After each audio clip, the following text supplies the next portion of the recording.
সে একদিনে বদলায় না, কিন্তু যথাযথ আন্তরিকতা আগ্রহ নিয়ে আল্লাহর কথা শুনলে একদিন বদলে যায়, খুব দ্রুতই বদলে যায়।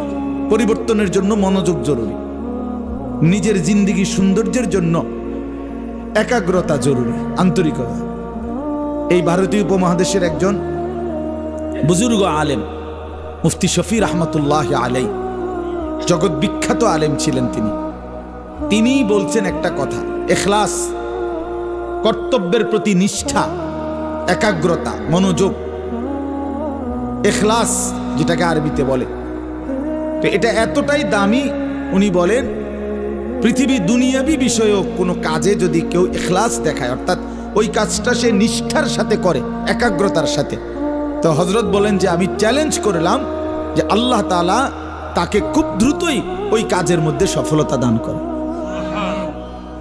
দুনিয়াবি বিষয়, যেই ব্যবসায়ী খুব মনোযোগ দিয়ে ব্যবসা করে, একদম খুব কঠোর নিয়ম মাইনা, নিয়মানুবর্তিতা মাইনা, দেখা গেছে সে অল্প সময়ের ব্যবধানে সফল ব্যবসায়ী হয়ে যায়।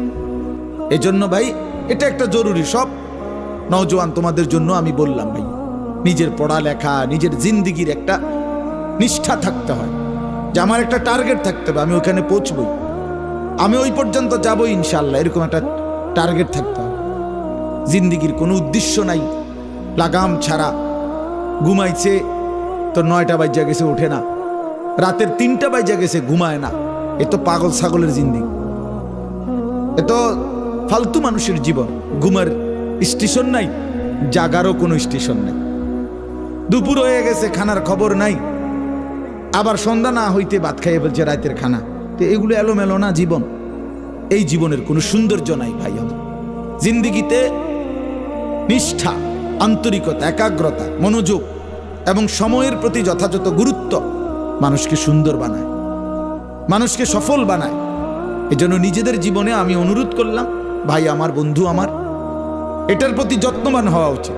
তোমার জীবনের জন্য একটা শৃঙ্খলা থাকে, তোমার যেন জীবনের জন্য একটা নিয়ম থাকে, তুমি সময় অসময় নির্ধারণ করা যে আমি কখন কোন কাজটা করব, শুধু শুধু সময় নষ্ট না করা।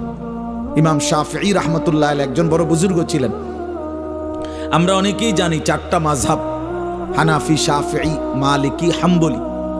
এই শাফিঈ মাযহাবের যিনি ইমাম, মুজতাহিদ, জগৎ বিখ্যাত ইমামদের মধ্যে সবচেয়ে কম বয়সে যিনি সবচেয়ে বেশি খ্যাতি পাইছিলেন, উনি হলেন ইমাম শাফিঈ। অল্প বয়সে বড় ইমাম হয়েছিলেন। তো উনি বলছেন একটা আজীব কথা, যে উনি বলছেন আমার সারাটা জীবন আমি আল্লাহর নেক বান্দা, ওলামায়ে কেরাম, আসাতেজায়ে কেরাম এবং আল্লাহর প্রিয় বান্দাদের কাছে আসা যাওয়ার দ্বারা যেটুকু জ্ঞান শিখছি, যাই অর্জন করছি, এই সবটা জিন্দিগির বিনিময়ে আমি 2টা কথা শিখছি। কয়টা কথা? এক, উনি বলেন একটা কথা শিখছি, আল ওয়াক্তু সাইফুন ইন লাম তাকতাহু কাতাআকা।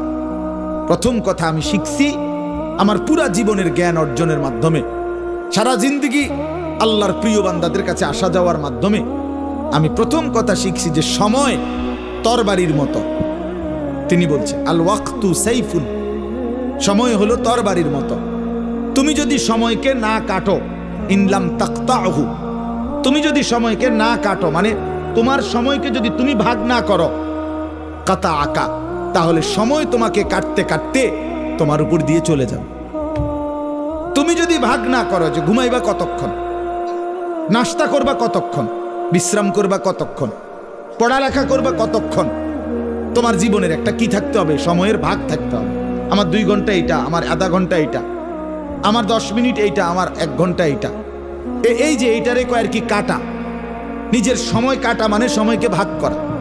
তিনি বলেন তুমি যদি সময়কে না কাটো, না ভাগ করো, তো দেখবা তোমার উপর দিয়া ঘন্টার পর ঘন্টা জিন্দিগির সময় পার করে চলে যাচ্ছে।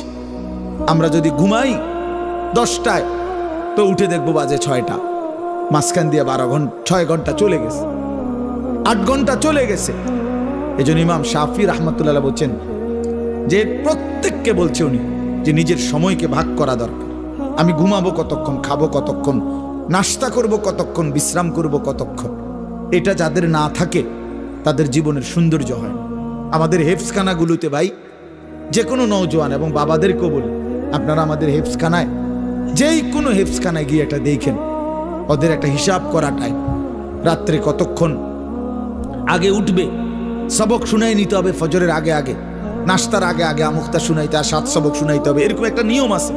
ঘুমাবে কতক্ষণ, বিশ্রাম করবে কতক্ষণ, এই কঠোর সময় নিয়ন্ত্রণ করে যেই মাদ্রাসাগুলো, হেফজখানা, অল্প সময়ের ব্যবধানে এই বাচ্চাটা আল্লাহর কোরআনের হাফেজ হয়েছে।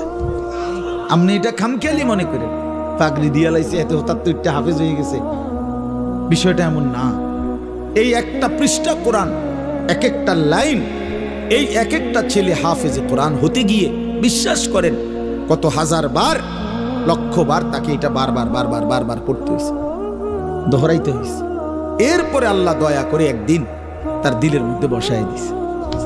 এটা মালিকের মায়া, এটা মালিকের ইহসান ও কারাম, আল্লাহর ফয়সালা এটা। ইন্না আলাইনা জামআহু ওয়া কুরআনা, আল্লাহ কোরআনে বলছে, বন্ধু আপনি শুধু জিবরাইল নাজিল করিলে কোরআন আপনি শুধু শুনবেন, বাকি অন্তরে বসাইয়া দেওয়া আবার জবানে পড়ার যোগ্যতা আমি আল্লাহর দায়িত্ব। কি কথা এটা? ইন্না আলাইনা, নিশ্চয়ই আমি আল্লাহর উপরেই দায়িত্ব, জামআহু, অন্তরে সেটাকে একত্রিত করে দেওয়া, ওয়া কুরআনা, আয় তিলাওয়াত, পরবর্তীতে সেটাকে পড়া, তেলাওয়াত করা, শোনানো, এটা আমি আল্লাহর দায়িত্ব। এই জন্য সময়কে ভাগ করা। ভাই আমার, অনেক নওজোয়ান তোমরা, তোমাদের জিন্দিগির সময়ের কোনো আগামাথা নাই। এই যে মোবাইল টিপতেছ, কোনো খবর নাই। এই যে রাত বেজে গেছে 2টা, তোমার চোখে কোনো ঘুম নাই। এই যে বিকাল 3টায় বাইর হইলা বন্ধুদের আড্ডায়, প্রিয় ভাই আমার, এইভাবে বুঝি 8 ঘন্টা 9 ঘন্টা চলে গেছে শুধু আড্ডা। কি কইছো কথা? না একটা দরকারি কথা, না একটা প্রয়োজনীয় কথা, না নিজের পৃথিবীর জন্য কিছু কইলা, না আখিরাতের কিছু কইলা। দুনিয়াবিও তো কোনো দরকারি কথা বললা না। যদি পৃথিবী নিয়ে, সমাজ নিয়ে, কত গরিব মানুষ আছে, কত অসহায় মানুষ আছে, কত বিধবা নারী আছে, কত পঙ্গু প্যারালাইজড আছে, কত মানুষ অভাবে কাতরাইতেছে, কত মানুষ কতভাবে বিপদগ্রস্ত আছে, কারো একটু কল্যাণ নিয়ে চিন্তা করো, কারো একটু মঙ্গল ভালো করার ফিকির করো ভাই। তাইলেও তো সময়টা কাটত, তাইলেও তো সময়টা কাটত।